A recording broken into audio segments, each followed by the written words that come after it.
Hi, this is Aaron with iPhone App Daily. Today we have Jabeh, and as you can see, it loaded pretty quickly. And let's go into the different options we have here before we get into the game. First, we have instructions, and they're very well laid out instructions, and you just scroll. As you can see, there's 1 through 5 up here, and that just brings you through the different instructions. Now let's go back to the main menu. Excuse me. We go to statistics. Now I erased these, but you can see I've used hints, and this kind of helped me learn the game. But it keeps track of everything for you, puzzle solve time, that sort of thing. Let's go back. We have settings, typical settings. We have music, music volume, sounds, and your difficulty along the bottom. So the interesting thing about this game is it actually has 10 scores made just for the game. They're really good scores.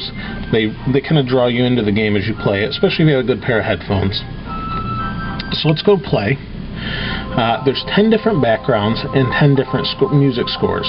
The interesting thing about this game also is that when you go into a new level, it actually or when you start the game, it actually pulls levels from the internet.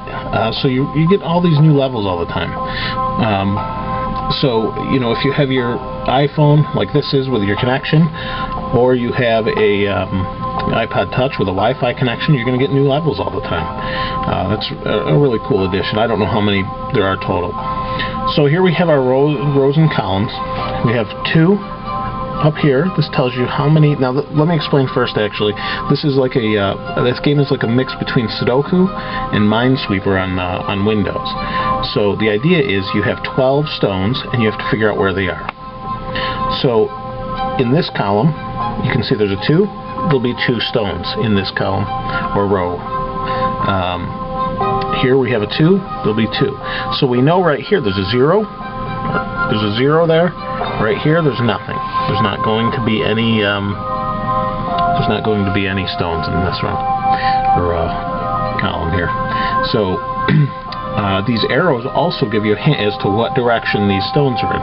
They point in the general direction, and there's not always an arrow for every stone. So here we know there's none, and there's none. If we touch, it highlights a block or a square. If you want to place a stone, you touch it again. If you want to erase that stone, you touch. You can highlight the entire row here by touching and dragging. You can see I can do that up and down. If you want to just place a stone here, you double tap. If you want to erase these, you have to touch. You have to touch each individual. But these are kind of placeholders, so you don't place the stones where you've already figured out that they don't exist. So let's get rid of these. Since we know there's no stones here, let's just drag our finger, and that blocks that in. Now, I have to say I'm not very good at this game yet. I have played it quite a bit, but I'm not very good at it as far as just being able to go quickly through a level. There is some figuring out, and this is on easy difficulty. There are easy, medium, hard, so it can be very difficult. So let's see, we'll probably have a stone here, so we'll place that here. And down here you can see it's counting how many I have. You can clear the board. You can give it a hint. If I touch hint, it reveals the stone down there.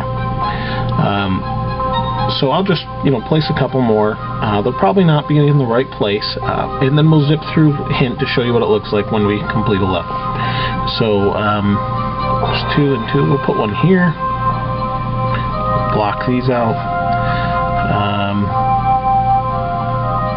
Let's try right here, and we'll block those. So as you can see, I'm kind of keeping track by highlighting, and you can hear the music. It's really good music, like I mentioned. Let's see, we'll try. Let's say right here. So I've placed 4 total or 5 total, one with a hint. Let's go through. You get the idea. It is pretty challenging. Okay. You can see they're showing up, and if you get stuck, you can always hit hint. There's 11 and 12. And when you finish a level, it reveals the nice picture that's done in the background. Gives you your time down here of how long it took. So we'll hit new game, And now we've got another board with a different background. So you get the idea. Very simple game, but very challenging game, and very addictive game. So I would highly recommend this game. Like I said, I find myself enjoying it quite a bit. So this game is Jabeh, not Jabba, Jabeh, pronounced like jab or a punch. It says that right in the directions. That's Jabeh, and it's $2.99 on the App Store. There's also a free version, so you can try it out for yourself. This is Aaron with iPhone App Daily, and we'll see you next time.